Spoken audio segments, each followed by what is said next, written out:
Бүркітбай Ғилманұлы, елбасы Нұрсұлтан Әбішұлы Назарбаев Қазақстан 2050 стратегиясы қалыптасқан мемлекеттің жаңа саяси бағыт атты Қазақстан халқына жолдауында біз ұлттық тарихи сананы қалыптастыру жұмысын жалғастыруымыз керек деген болатын. Ұлттық тарихты зерделеуде, тарих ғылымында бүгінгі күні қандай іргелістер жасалды? Енді мынау қазіргі кездегі ұлттық қазақ тарихына үлкен серпіліс берген оқиға осы жоқ былтыр 2013 жылы болып өткен 5 маусымда болып өткен конференция. Жалпы мынау Қазақстан тарихын зерделеу мәселесін күн тәртібіне қойып жүрген елбасы Нұрсұлтан Әбішұлы Назарбаевтың тікелей тапсырмасы бар. Бірақ жалпы мынау Қазақстан тарихын зерделеу, оны кәдімгі бір бетбұрыс жасау жұмысын кезінде турасын айтуымыз керек, біздің аға буын кезінде академик Манаш Қабашұлы Қозыбаев бастаған, Кеңес Нұрпейісов бастаған үлкен бір бетбұрыс болған болатын. Ол тәуелсіздік алған кезде. Сол кезде біршама кітаптар шықты, оқулықтар жазылды. Ал 1995 жылы тарихи сананы қалыптастыру тұжырымдамасын одан әрі жетілдіру туралы арнайы құжат қабылдаған болатын. Бірақ сол бұрынғы жаңағы тарихшылардың жасаған еңбегін біз жақсы жағын айтып отырып, мынаны айтуымыз керек. Жалпы мынау соңғы кездерде қазір мынау ақпараттық толқындар бар ғой, керемет. Қазір интернетте шығып жатқан архивтік құжаттар, одан кейін ақпараттың керемет мықты дамуы, одан еларалық қарым-қатынастардың күшеюі, оның үстіне жаңағы кеңес дәуірінде тарихшылар жалпы шыға алмайтын шетелге. Қазір көптеген тарихшылар шетелге шығып жатыр. Шетелдің мықты тарихшылар бізге келіп жатыр. Керек болса интернетпен олармен сөйлесіп жатамыз. Яғни осының барлығы, оның арада, одан кейін өте бір маңызды мәселе мынау қазір қазақстандықтарға кәдімгі объективті тарихты көрсету, патриоттық тұрғыда тәрбиелеу бар ғой жастарды. Осындай мақсаттармен санаса келе, қазіргі тарих ғылымы бір жаңа бұрынғыдан бұрынмен қарағанда үлкен бір деңгейге көтерілуі тиіс еді. Жалпы елбасының берген тапсырмасы мен осы жақтан қараймын. Себебі қазіргі кездегі тарих ғылымы сол заманауи болу керек, заманның талабына сәйкес болу керек. Ол үшін бізде өзі мына сұрақтар талай адамдар туатын сұрақ бар ғой жаңағы. Бізде не мәселе шешілді, не мәселе шешілмеді деген сияқты. Осы арада нақтылап айтуымыз керек, кейбір мәселе бізде шешілген. Оны кейінірек айтып кетемін. Бірақ сонымен қоса әлде болса дау туғыздыратын, әлде болса бір мәселелері көп тақырыптар бар. Нақтылап айтсақ, мысалы, қазақ халқының этногенезі, қазақ қай кезде халық болып қалыптасты. Не мысалы қазақ хандығының, не болмаса мысалы қазақ хандығының құрылған датасы. Одан кейін мысалы мынауға Қазақстанның Ресей империясына қай жағдайда, қай кезеңде, не жағдайда қосып алды. Ресей империясы қазақ даласын қай жағдайда қосып алды. Ал бертін келе мынау революцияның болуы, одан мынау ашаршылық жылдары бар ғой. Қазақстанда қанша адам қырылды, оның себептері не болды, салдары қандай болды. Тағы көптеген бір сұрақтар бар. Осыған дейін өз жауабын әлде болса нақты таппаған. Ол туралы зерттеулер жүріп жатыр жалпы. Қазақстанда қазіргі Қазақстан тарихшылары қауымы менің ойымша көптеген жұмыс жүргізіп жатыр. Негізгі мына Қазақстан тарихшылары өзі негізгі 4 тарих институт бар бізде. Біреуі археология институты, екінші Шоқан Уәлиханов атындағы тарих және этнология институты, және үшінші Рамазан Бемашұлы Сүлейменов атындағы шығыстану институты бар.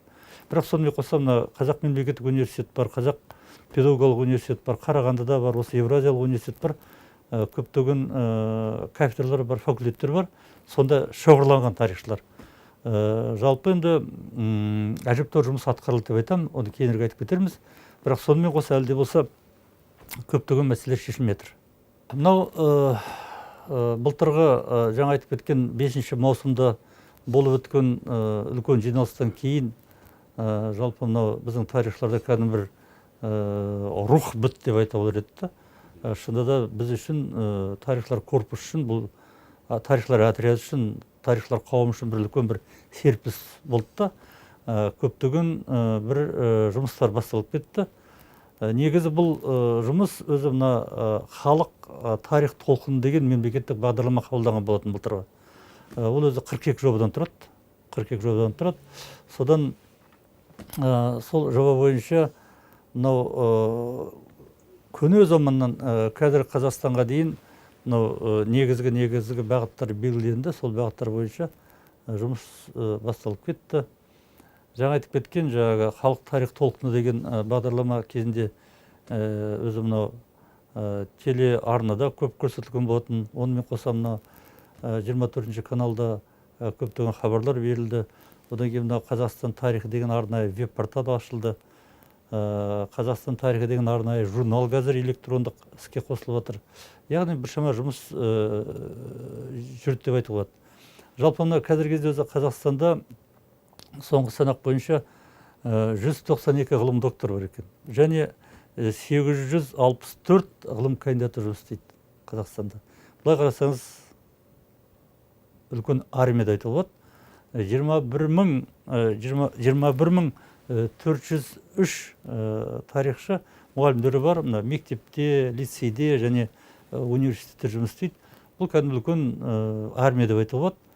Және осы мына қазіргі жалпы мына біздің Қазақстан тарихшылары менің байқауымша мына басқа ғалымдарға қарағанда мынау отаншылдық, отансүйгіштік кәдімгі еліміздің тарихын ашуға атсалысатын ең бірінші отрядтардың бірі.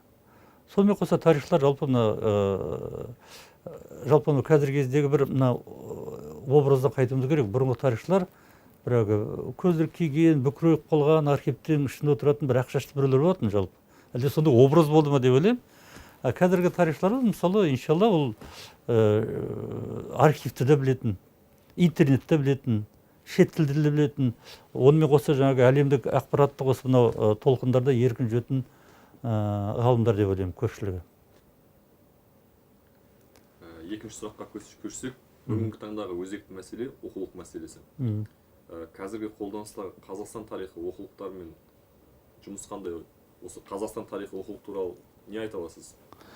Олжас бір өте жақсы сұрақ деп ойлаймын, қойған сұрағың. Білесің не екен?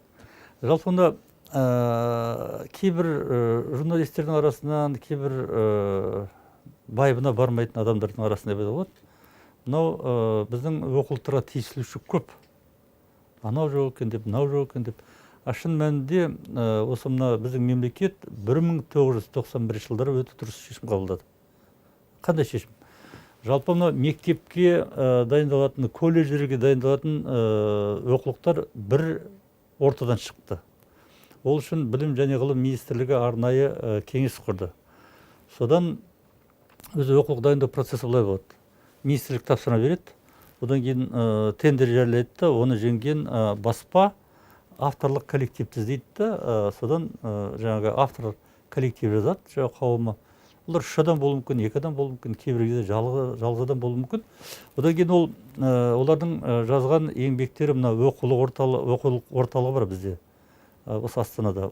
Онымен қоса педагогикалық академия бар, Ыбырай Алтынсарин атындағы. Сол екі мекеме кәдімгі осы оқулықтарды сараптайды. Сондықтан жалпы мына Қазақстандағы мектеп оқулықтары сондықтан жалпы Қазақстандағы мектеп оқулықтары сондай нашар деп айта алмас едім. Әрине кемшіліктер кездеседі. Әрине даталарда әлі де болса дискуссиялық мәселе бар. Бірақ өзі сонымен қоса қазір мына соңғы кезде ашылып жатқан жаңалықтар бар ғой. Айталық біз бұрын тек қана Ресей деректеріне көп көңіл аударатынбыз. Қазір біздің бағымызға қарай Иран, Парсы, жаңағы Түркия сияқты көрші елдерден қосымша тағы да бір деректер алып жатырмыз. Сондықтан айталық Қасым ханның туы мысалы, не мысалы басқа бір Қазақстанда болып отқан оқиғаларды жан-жақтан зерттеп қарауға біз мүмкіндік алып отырмыз.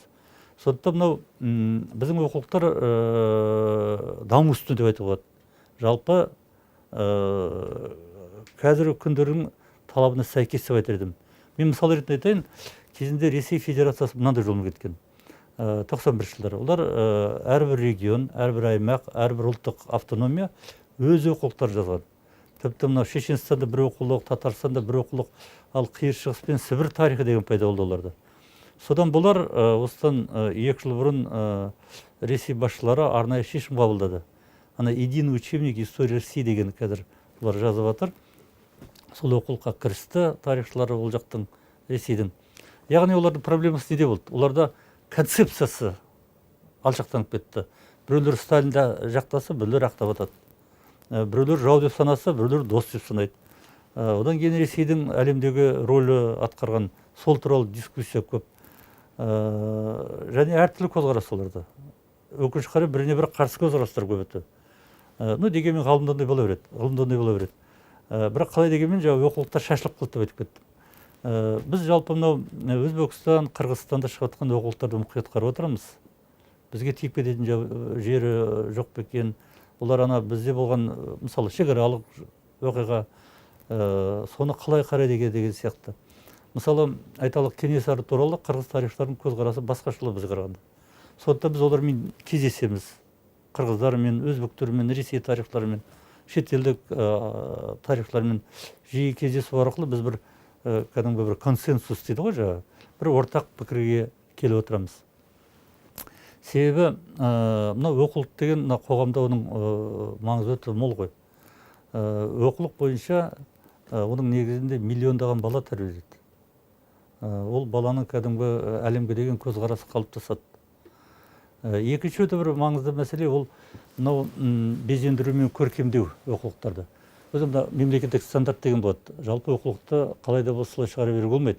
Оның шрифті болады мектепке арналған оқушыларға. Одан кейін оның салмағы, белгі салмағы болады. Көп адам білмейді, мектеп оқулықтар әсіресе өзінің бір арнайы салмағы болады. Ол салмақтан асыру болмайды. Ол дұрыс. Себебі өзіңіз ойлаңыз, егер мынандай оқулық болса, мектеп бала соны қалай алып жүреді? Сондықтан ол сондай бір мемлекеттік стандарттар бар, сол стандарттар шығып кетпеу керек. Яғни сол стандарттарға сәйкес қазір әдемі безендірілген жақсы оқулықтар шығып жатыр деп айтар едім. Әрине бұл арада енді кейбір кемшіліктер бар, жаңа айтып кеттік қой. Бірақ ол бара-бара түзеледі, оны қорғатын ешкім жоқ. Сонымен қоса бізде бір өте бір маңызды мәселе, менің ойымша ол біз осы жоғары оқу орындарына осы күнге дейін бір арнайы бір оқулық шығарылмадық. Бізде қазір Қазақстан жоғары оқу орындарында 7-8 оқулық бойынша болып жатыр. Оның бірі мысалы осы Мемлекет тарих институтының қызметкерлері шығарған оқулық, біреу Георгий Канның оқулығы, біреу тағы жазған деген сияқты. Арасында кейбір оқулықтар бар, біздің керек болса тарихымызды бұрмалайтын оқулықтар бар. Жеке адамдар жазған. Олар сараптамадан өтпеген. Мынау оқулықтардың негізі мынау білім және ғылым министрлігі бекітілген оқулық болу керек. Сонда ғана ол сараптамадан өткен кәдімгі мемлекеттік саясатты жақтайтын оқулық болады. Бірақ қазір анау жекеменшік нелер көп қой, баспалар. Олар кейбірде өздерінің бір оқулықтарын шығарып жүреді. Сол оқулықтардан сақ болу керек. Олар көбінесе тіпті тарихшы емес, айталық кешегі бір зоотехник жазуы мүмкін, не бір дәрігер жазғанын біз көріп отырмыз, оқулық шығарады. Кейбір ана студенттер мысалы сол оқулықты оқып басқаша ойда болуы мүмкін. Себебі ана жаңа айтып кеткен ана сараптамада өтпеген оқулықтарда жаңағы онда біреулер қияли ойлары болуы мүмкін. Не бір болған оқиғаға бір басқаша баға беріп кетуі мүмкін. Яғни ғылыми жағынан дәлелденбеген дегенім ғой. Бұл өте бір маңызды мәселе. Сосын мынау оқулық туралы айтқан кезде бір өте бір тамаша жетістік деп айтуға болады. Ол былтырғы кеңес бойынша жаңа айтып кеткен 5 маусымдағы болған кеңестен кейін шетелге Қазақстаннан 23 адам кетті. Тек қана бір бағдарлама айтып отырмын. Ол халық тарих толқын деген бағдарлама бойынша 23 адам кетті. Олар негізінде мына Қытайда жұмыс істеп келді, Египетте, Иран елінде, Түркияда, Ресейде, Англияда жұмыс істеген ғалымдар бар.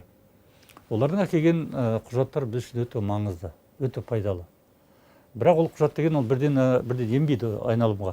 Ол әкелгеннен кейін кәдімгі оны реттеу, бір тәртіпке келтіру деген болады. Қазір сол Шығыстану институтына арнайы құрылған орталық бар, оны белгілі ғалым Меруерт Әбусейітова басқарады.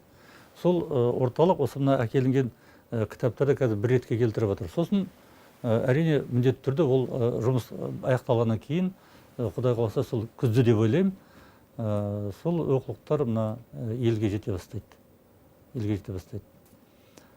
Келесі бір жалпы мына біздің тарихтың проблемалары кейбір бар деп айттық қой. Сонымен қоса жаңағы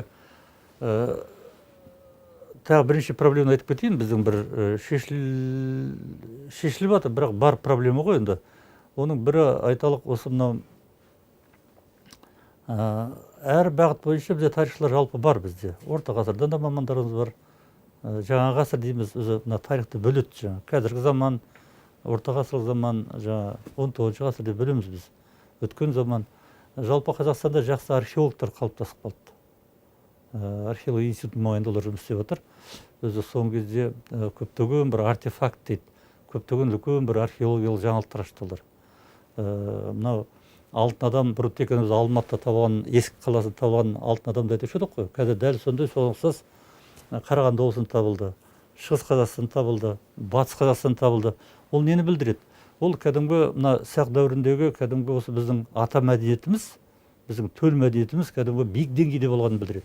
Және ол біркелкі екенін білдіреді жаңа. Сібір болсын, Алтай болсын, орталық Қазақстан болсын, батыс болсын, оңтүстік болсын, кәдімгі біркелкі мәдениет бар екенін білдіреді. Археолог жетістіктер қазір бар әрине. Бірақ сонымен қоса айталық бізде этнографтар аз. Көп болса бізде 10 шақты этнограф бар, кәдімгі ғылым докторы, кандидаттары жазып жүрген. Бірақ өкінішке қарай бұл адамдардың саны аз деп ойлаймыз. Сол осы мынау халық тарих толқынды деген бағдарлама дедік қой, сол бойынша қазір бір жақсы бір бастамалар жүріп жатыр. Осы әсіресе Евразиялық университетте Гумилев атындағы сол шифр бойынша жаңағы ғалымдар дайындау, одан Казгу осындай жұмысты бастап кетті қазір Қазақ мемлекеттік университетінде. Соңғы мәселе мынау жалпы енді айтқан кезде кейбір маман бойынша бізде мамандар бар, жаңа айтып кеттік, археологтар бар, бірақ этнографтар аз да бізде. Сосын мынау медиевистика дейді жаңағы, шығыстану. Шығыстану жағын алсақ, көбісі бізде бірақ бұрын кеңес дәуірінде де дайындаған шамалы еді. Қазірдің өзінде шығыстанушылар бізде ол корпусы көбейе бастады, адамдар көбейе бастады да. Және көп көмек көрсетіп отқан бізде осы арада оралмандар, оны біз айтып кетуіміз керек. Әсіресе мынау Қытай Халық Республикасынан келген, Моңғолиядан келген азаматтар бар, Ираннан келген Ислам Жемини жақсы ғалым бар. Мына Мұхаммед Хайдар Дулатты парсы тіліне біздің Мекемтас Мырзахметов ағамыз екеуі аударған, Мұхтар Қазыбек үшеуі аударған. Яғни біздің оралмандар, енді оралман деген қазақ баласы ғой барлығы, бүтін емес. Олардың бір жақсы тіл біледі олар.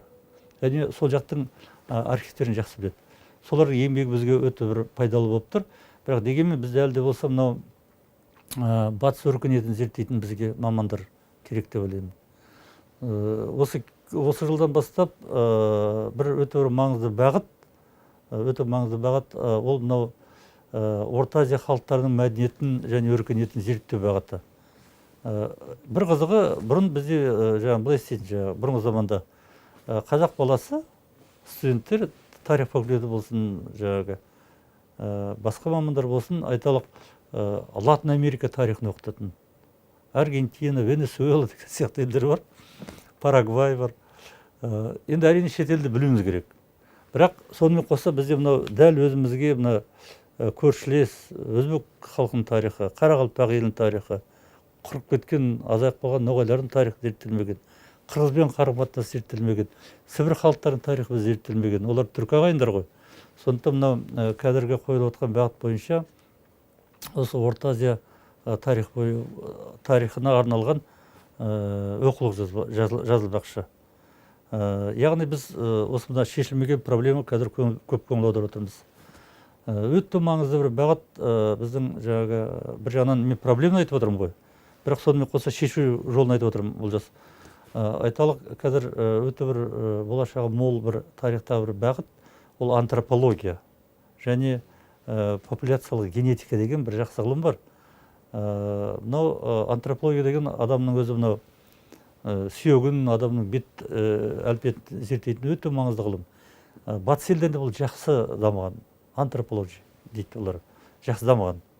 Бізде өкінішке қарай кезінде ғана дамытпай қойды да, тек Оразақ Смағұлов сияқты ағамыз бар, бір-екі шәкірті болды да, сонымен тоқтап қалған сияқты еді. Қазір соған осы мына қатты көңіл бөлініп отыр.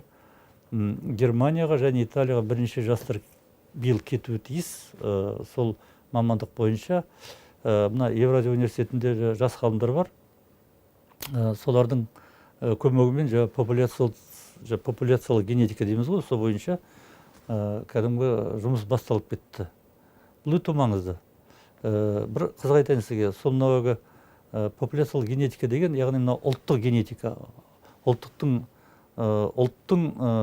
бет бейнесі, ұлттың ұлт болуы қай кезде болды, ұлттың шыққан негіздері қандай деген сияқты мәселені зерттейді. Бұл керемет болашағы бар ғылым. Тіпті анау өткен адамдардың неден кеткенін, жаңағы қайдан шыққанын зерттейтін бұл мықты ғылым.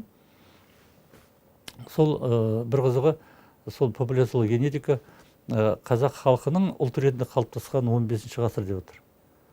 Бізге ол ұнайды тарихшыларға, себебі 15 ғасыр қазақ хандығының қалыптасқан кезде, мынау Ноғай ордасынан, өзбек ұлысынан бөлініп, қазақ дербес мемлекет болған жағдай 1450-60 жылдар жалпы. Өзі бір жылда болған жағдай емес, ол бір кемде бір 30-40 жылда болған іс қой.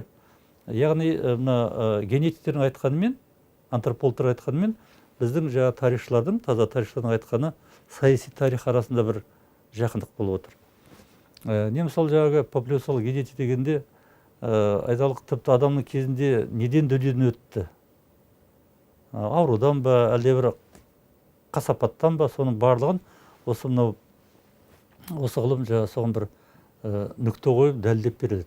Бұл медицинаға жақын ғылымдардың бірі ғой. Соңғы кезде енді соған қоса жаңағы археология, содан география, мына тарих зерттеу кезінде біз бұрын тек қана тарихтың өзі айтып беретінбіз, қазір тарих зерттеу үшін социологиядан ғылымның, саясаттану ғылымының, тіпті географиялық шеңберді зерттеу үшін арнайы кәдімгі әдістерін тарихшылар әрі қолданады, әрі онымен қоса осы мамандықтың азаматтарымен бірге жұмыс істеп жатыр. Айталық, мынау 31 қаңтарда осы мемлекет тарих институтында үлкен жиналыс болғанда, сонда біз арнайы белгілі географ, академик Әлия Бейсенаны шақырдық. Ол кісі жалпы мамандығы бойынша географ. Сол кісіге бізге сөйлегенде тарихшылар өте бір қызық деректер берді. Себебі біз байқамайтын затты олар басқаша қарап тұрады ғой, географтар. Яғни олардың сөз біз үшін өте маңызды. Биологтар келіп сөйледі. Олар Жақсылық Сәбит деген жас ғалым келді. Олардың берген деректері біз үшін өте пайдалы деп ойлаймын. Яғни ғылым, тарих ғылымы қазір даму үстінде. Келесі сауалымызға көшсек, білуімше сіздер Америкадағы Гувер мұрағатымен байланыс орнатыпсыздар. Екі жақты қандай жұмыстар жасалып жатыр? Қазақстан тарихының қай кезеңіне қатысты мұрағат мәліметтері алынды? Енді жалпы мына Қазақстан тарихын жақсы білу үшін бірінші отан архивтерін біз себелеп өтуіміз керек. Қазақстан өзінде көптеген деректер көп бізде. Онда әрине жұмыс істеп жатқан ғалымдар да көп. Сонымен қоса мынау отан тарихы зерделеу үшін басқа елдердің архивтерін біз көріп тұруымыз керек. Себебі бұл өте маңызды басқа архивтердің материалдарын көру. Айталық, Ресей архивтері. Кезінде қазақ даласы Ресей империясына қалай қосылды? Қандай шешімдер қабылданды сол кезде Ресейде?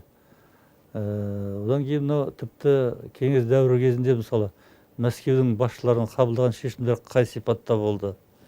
Не жоспарлар іске асты?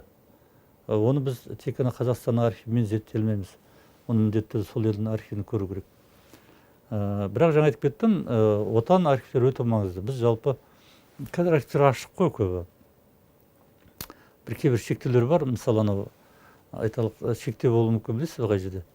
анау 30-шы жылдар 37-ші жылы Сталин кезінде бірін бірі көрсету болды ғой. Сол жағында енді кейбір шектеулер болады, сондай бір нормативтер бар енді. Себебінің тұқымдары қазір жүр ғой. Мүмкін араздаспасын деп ойлаймын, бірақ жалпы архивтер қазір ашық. Онда жұмыс істеу керек. Сонымен бірге жаңа айтып кеткен шетелдік архивтерде жұмыс істеу өте қажет. Мен жұмыс істеген, Америка жұмыс істеген Гувер атындағы архив, ол Стэнфорд қаласының жанында, Пало-Алто деген кішкентай қала бар. Бір 50-60 километр Стэнфордтан. Бұл Гувер деген бұрынғы Америка құрама штаттарының президенті болған, Эдгар Гувер деген. Сол кезінде өзі президенттік билікте кеткеннен кейін арнайы архив ашқан. Бұл архивтің аты соғыс, революция және бейбітшілік архиві дейді. Онда көптеген елдерден құжаттар түсіп отқан. Мен бар жұмыс істеген себебім революция кезінде, революциядан кейін антисталиндік кәдімгі оппозициялық күш болды ғой. Олар тегеурінге шыдамай кетті ғой шетелге.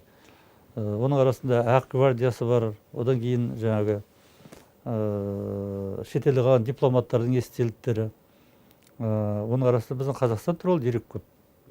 Ол аз болғандай, мынау соғыс жылдары шетелде кетіп қалған, шетелде қалған талай боздақтар бар Қазақтан. Сол не өзінің, не мысалы оны көрген адамдардың сол қолына түскен материалдарын жаңағы бар көбі Гуверге апарып тапсыра берген. Бұл архив қабылдай береді. Аты сондай, көрдіңіз ба? Соғыс, революция және бейбітшілік архиві дейді.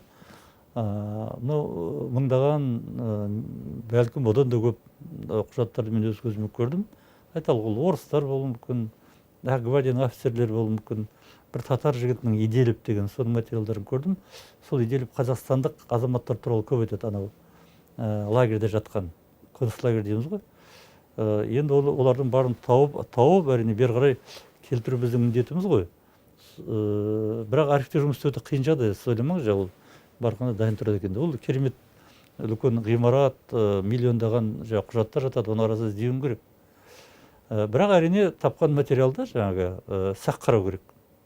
Олар барын бірдей сене беруге болмайды. Бірақ міндетті түрде қарау керек.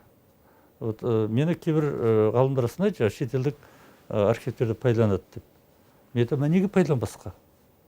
Біз егер олар пайдаланбасақ, біз өзіміз көре алмай қаламыз. Сол емес пе? Мені қуантады, мысалы, былтыр жаңа айтып кеткен 23 адам жұмыс істеп келді ғой шетелде. Биыл тағы да біраз азаматтар кетейін деп жатыр шетелге.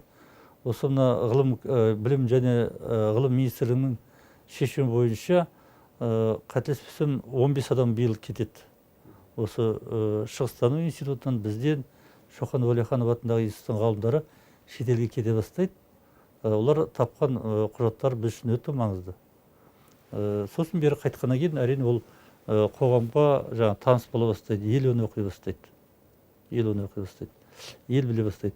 Сосын біздің көптеген ақтаңдақтар бар ғой. Сол ақтаңдақтар бойынша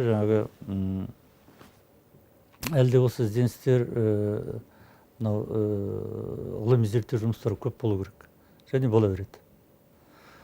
Қуантатын жағдай қазіргі маған жастар ұнайды. Жастардың көбі шет тілі үйреніп алды қазір. Ағылшын, неміс тілін, француз тілін білетін балалар бар, араб тілін, түрік тілін білетін жақсы қазақ балалары бар. Солар өздері барған мемлекеттерден әжептәуір заттар әкеліп жатыр. Біз үшін ол өте маңызды. Жалпы ақтаңдақ дегенде көп мәселені біз тек қана ішкі көзқараспен қараймыз ғой. Ал мен турасын айтайын сізге.